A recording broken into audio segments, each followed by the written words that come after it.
സർവം കൃഷ്ണാർപ്പണമസ്തു. നമസ്കാരം. മറ്റൊരു വീഡിയോയിലേക്ക് സ്വാഗതം. നിങ്ങൾ വീട്ടിൽ കൃഷ്ണവിഗ്രഹങ്ങൾ വെച്ചിട്ടുണ്ടോ? എവിടെയാണ് വിഗ്രഹം വെച്ചിരിക്കുന്നത്? എങ്ങനെയാണ് വെച്ചിരിക്കുന്നത്? കൃഷ്ണവിഗ്രഹം വീട്ടിൽ വെക്കുമ്പോൾ ശ്രദ്ധിക്കേണ്ട കാര്യങ്ങൾ എന്തൊക്കെയാണ്? ഇതേക്കുറിച്ചാണ് ഇന്നത്തെ വീഡിയോയിലൂടെ പറയാൻ പോകുന്നത്. സമ്പൽ സമൃദ്ധിയുടെയും സർവ്വ ഐശ്വര്യത്തിൻ്റെയും ദേവനാണ് ശ്രീകൃഷ്ണ ഭഗവാൻ. മനമുരുകി വിളിക്കുന്ന ഭക്തരെ കൈവിടാതെ സകല സൗഭാഗ്യങ്ങളും നൽകി അനുഗ്രഹിക്കുന്ന ഭഗവാൻ. നമ്മൾ വളരെ വിഷമിച്ചിരിക്കുന്ന സമയത്ത് മനസ്സറിഞ്ഞ് ഭഗവാനെ വിളിച്ചാൽ ഏതെങ്കിലും ഒരു രൂപത്തിൽ ഭഗവാൻ തുണയായി വന്നിരിക്കും എന്ന കാര്യത്തിൽ യാതൊരു സംശയവും വേണ്ട. നിങ്ങൾക്ക് ഇത് അനുഭവമുണ്ടെങ്കിൽ ഈ വീഡിയോയ്ക്ക് താഴെ കമൻ്റ് ഇട്ടാൽ അത് മറ്റുള്ളവർക്കും മനസ്സിലാക്കാനുള്ള ഒരു സാഹചര്യമാവും. ഭഗവാനോടുള്ള പരമപ്രധാനമായ ഭക്തിപ്രേമം നിലനിർത്തുവാനും സാധിക്കും. ഒരുപാട് ആളുകൾക്ക് തങ്ങളുടെ വിഷമഘട്ടത്തിൽ ഭഗവാൻ തുണയായി വന്ന അനുഭവം ഉണ്ടായിട്ടുണ്ട്. ചിലർ നിത്യപൂജയ്ക്ക് വേണ്ടിയും ചിലർ വിശേഷങ്ങൾക്ക് വേണ്ടിയും, അതായത് വിഷു, ജന്മാഷ്ടമി അങ്ങനെയുള്ള ഉത്സവ വിശേഷങ്ങൾക്ക് വേണ്ടി മാത്രമായിട്ടും കൃഷ്ണവിഗ്രഹം വാങ്ങി വയ്ക്കാറുണ്ട്. പൂർണ്ണ ഫലശക്തി കിട്ടാൻ കൃഷ്ണവിഗ്രഹം വെക്കേണ്ടത് എങ്ങനെയാണെന്ന് നോക്കാം. നമ്മൾ ഭഗവാന്റെ വിഗ്രഹം വയ്ക്കാൻ അത്യുത്തമമായ സ്ഥലം എന്ന് പറയുന്നത് വീടിൻ്റെ വടക്കു കിഴക്കേ മൂലയാണ്. ഒരു ഗ്രഹത്തിൽ ഏറ്റവും കൂടുതൽ ഊർജം നിൽക്കുന്ന സ്ഥലം കൂടിയാണിത്. വീടിൻ്റെ വടക്കു കിഴക്കേ മൂലയിൽ വിഗ്രഹം വെച്ചാൽ ആ വിഗ്രഹത്തിന് ഇരട്ടി ശക്തി ഉണ്ടാകുമെന്നാണ് പറയുന്നത്. ഇത് കിഴക്കോട്ട് ദർശനമായോ പടിഞ്ഞാറ് ദർശനമായോ വിഗ്രഹം വയ്ക്കാവുന്നതാണ്. വടക്കോട്ട് തിരിച്ചു വെച്ചാലും ഒരു കാരണവശാലും തെക്കോട്ട് തിരിച്ചു വെക്കരുത്.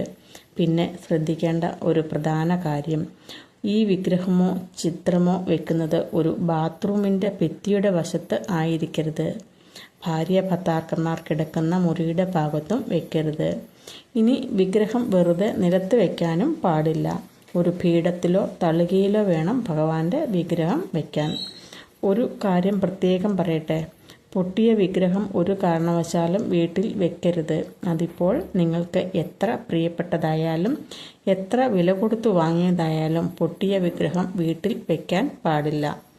ഏതെങ്കിലും ഒരു ക്ഷേത്രകുളത്തിൽ കൊണ്ടുപോയോ അല്ലെങ്കിൽ ഒരു പുഴയിലോ ജലസമാധി ചെയ്യാവുന്നതാണ്. അതുപോലെ വിഗ്രഹങ്ങൾ പൊടിയും അഴുക്കും ഒക്കെയായി ഇരിക്കാനും പാടില്ല. മാസത്തിൽ ഒരിക്കലെങ്കിലും നല്ലതുപോലെ തുടച്ച് വൃത്തിയാക്കിയിട്ട് വേണം വിഗ്രഹം വീട്ടിൽ സൂക്ഷിക്കാൻ. ഈ രണ്ട് കാര്യങ്ങൾ പ്രത്യേകം ശ്രദ്ധിക്കണം. ശ്രീകൃഷ്ണ വിഗ്രഹം എന്നല്ല, എല്ലാ വിഗ്രഹങ്ങളും ഇങ്ങനെ തന്നെ വേണം ചെയ്യാനായിട്ട്. ഭഗവാന്റെ വിഗ്രഹം വെക്കുന്നിടത്ത് ഭഗവാന്റെ പ്രിയപ്പെട്ട സാധനങ്ങളായ മയിൽപീലി, മഞ്ചാടിക്കുരു, മഞ്ഞപ്പട്ട്, കുന്നിക്കുരു, ഓടക്കുഴൽ അങ്ങനെയുള്ള സാധനങ്ങൾ വെച്ചാൽ വളരെ നല്ലതാണ്.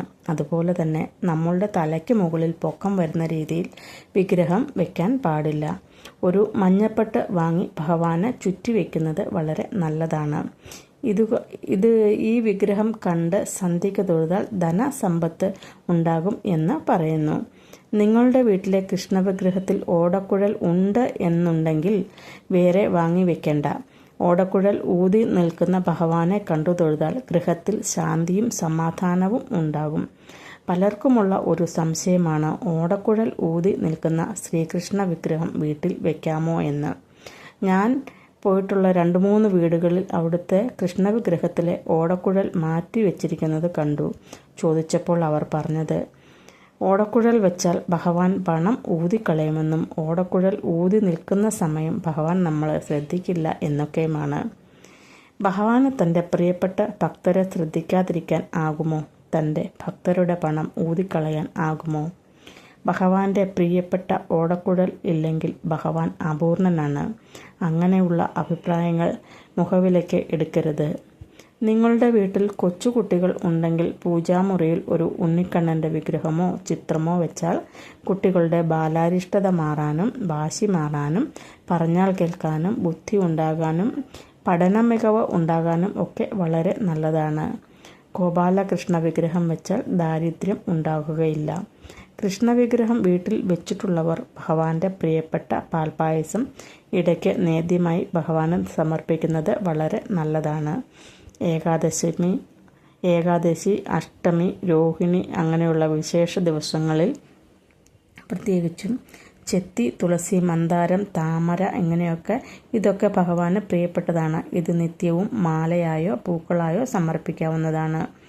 തൂണിലും തുരുമ്പിലും വസിക്കുന്ന ഭഗവാന്റെ ഏത് വിഗ്രഹവും വീട്ടിൽ വയ്ക്കാവുന്നതാണ്. ഒരു വിഗ്രഹം വാങ്ങിക്കൊണ്ടുവന്ന ശേഷം അല്പം പനിനീരോ തുളസി തീർത്ഥമോ തളിച്ചുകൊണ്ട് അത് ശുദ്ധി വരുത്തിയ ശേഷം വീട്ടിൽ വയ്ക്കുക. എന്നിട്ട് അല്പം ചന്ദനമോ കളഭമോ തൊടിയിക്കാവുന്നതാണ്. ഇത് ക്ഷേത്രത്തിൽ നിന്ന് കൊണ്ടുവന്നത് ആകാൻ പാടില്ല. നിങ്ങളുടെ വീട്ടിൽ കൃഷ്ണവിഗ്രഹം വെച്ചിട്ടുണ്ടോ? ഭഗവാൻ നിങ്ങൾക്ക് പ്രത്യേക അനുഭവങ്ങൾ എന്തെങ്കിലും തന്നിട്ടുണ്ടോ? ഉണ്ടെങ്കിൽ അത് കമൻ്റായിട്ട് ഇടാൻ ശ്രമിക്കുക. ഈ വീഡിയോ നിങ്ങൾക്ക് ഉപകാരപ്രദമായെങ്കിൽ ലൈക്ക് ചെയ്യാനും കമൻറ്റ് ചെയ്യാനും സബ്സ്ക്രൈബ് ചെയ്യാനും മറക്കരുതേ. താങ്ക്